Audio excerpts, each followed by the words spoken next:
Yeah, being so close to the coastline means that we have got some rugged conditions. We have high wind, we have sea spray, and requires a panel that can resist salt.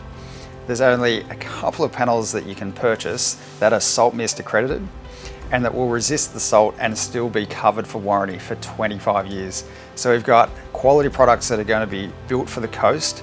And the other thing that we use is the racking system that we choose is built for the wind load that's going to be getting the huge winds on the coast. Also to be able to cope with the salt air that is there as well.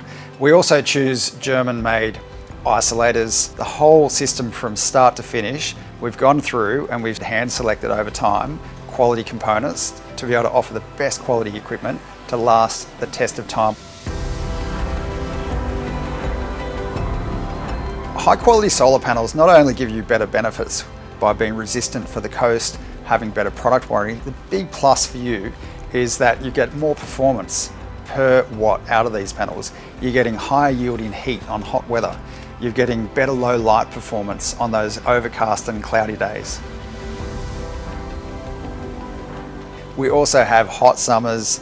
We have lots of wind come through on the coastline. So we've got to make sure that we're designing systems that can keep up with those extremities. And for the high heat in summer, we have our 40-degree days, we have our regular hot days of 35 plus. Higher efficient, higher quality panels have a great heat coefficient yield, which means that they lose less voltage on those hot days, meaning that you get more power output than a standard panel.